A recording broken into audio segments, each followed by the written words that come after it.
Innalladzina yatluna kitaballah, sesungguhnya orang-orang yang membaca Al-Quran, wa aqamus shalah, dan mendirikan salat, wa anfaqu mimma razaqnahum, dan yang menafkahkan sebagian dari rezekinya atau mungkin semua rezeki yang Allah anugerahkan kepada dia, sirran wa alaniyah, baik itu secara diam-diam maupun secara terang-terangan, yarjuna tijaratan lan tabur, yang mereka itu mengharapkan perdagangan yang tak akan pernah rugi.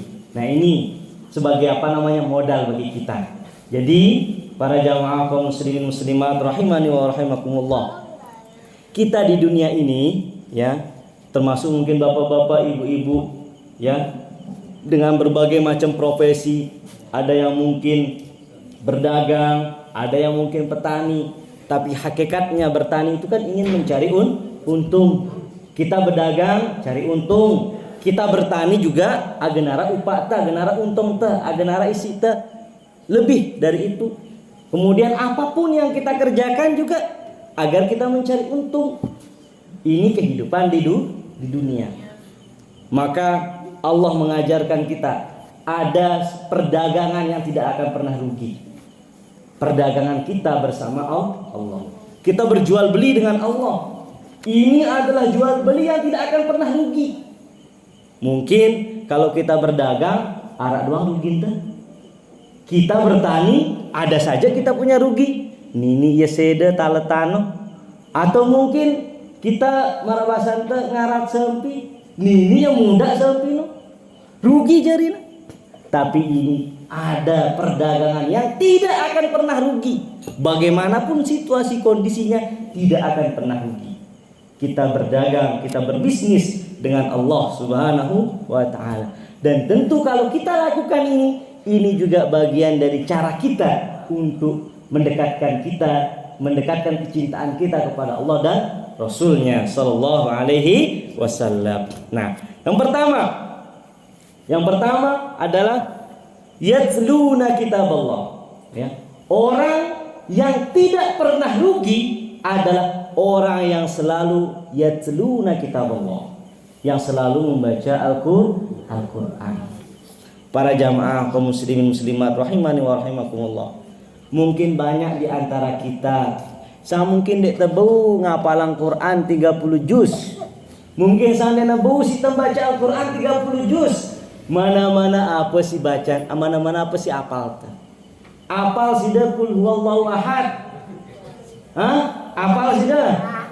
Apal, alhamdulillah. Mana-mana qul huwallahu ahad terbaca. Maka mudah-mudahan dengan kita selalu membaca qul huwallahu ahad, insyaallah inilah menjadi penerang kita. Dan ini adalah perdagangan yang tidak pernah rugi. Maka kalau kita mau Bapak Ibu sekalian ya, supaya ketika kita berada di rumah, ketika kita berada dimanapun, kita selalu mendapatkan bimbingan dan kemudahan dari Allah Subhanahu Wa Taala. Maka saran dari guru-guru kita, dari guru-guru tiang, dari para ulama, amun tetama balik, baik itu ada ataupun tidak ada orang di rumah. Kadang kan amun denara dengan balik, itu ngentik kuncinya baliknya ditulak bersalam. Kira-kira ngenok ya bapak-bapak, amun itu ngentik kunci ditulak bersalam, tamu aja balente. Padahal kita dianjurkan untuk mengucapkan salam, walaupun tidak ada orang di rumah. Maka harus kita ucapkan salam, karena bisa jadi ada makhluk Allah yang di situ yang menjaga. Kita dianjurkan untuk membaca Assalamualaikum warahmatullahi wabarakatuh. Buta baca silain anda. Assalamualaikum wa alaina wa ala ibadillahis sholihin. Dia terbaca kalau tidak ada orang di rumah. Ya, kalau tidak ada orang di rumah, makanya kita baca Pak. Assalamualaikum wa alaina wa ala ibadillahis sholihin. Artinya apa? Yang kita baca tadi, kita mendoakan diri kita. Assalamualaikum, keselamatan bagi kalian. Wa alaina, dan bagi kami. Kan kita baca ya, berarti kita mau wa ala ibadillahis sholihin, dan untuk semua hamba-hamba Allah yang soleh. Siapa? Bisa jadi para malaikat yang berada di dalam rumah kita itu menjaga rumah kita, mendapatkan doa dari kita. Nah, setelah kita salam, ya, masuk rumah, baik ada ataupun tidak ada orang, kita dianjurkan untuk mengucapkan salam.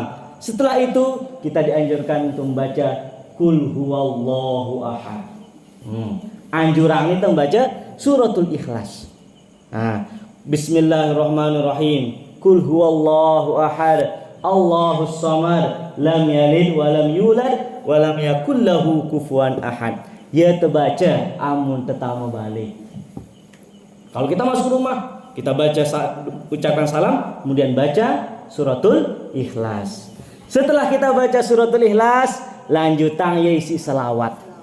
Allahumma shalli ala sayyidina Muhammad wa ala ali sayyidina Muhammad. Mudah-mudahan, ya, mudah-mudahan dengan kita sering membaca itu, Allah permudah segala urusan kita, termasuk urusan di dalam rumah.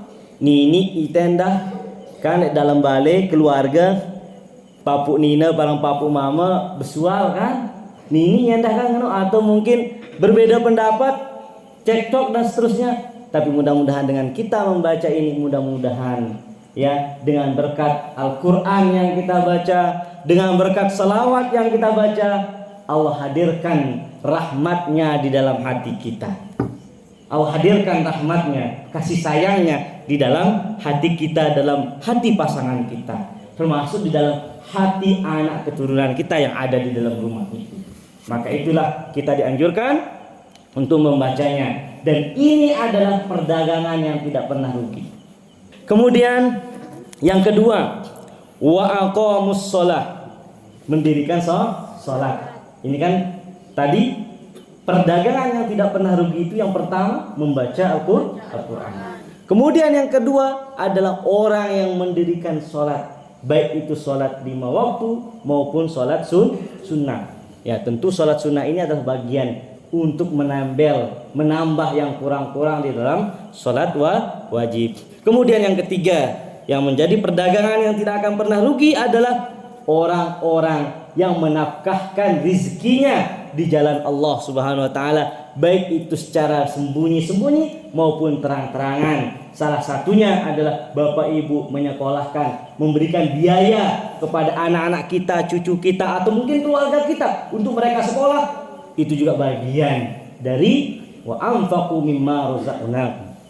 Jadi menginfakkan sedekah, menginfakkan rezeki di jalan Allah Subhanahu wa taala.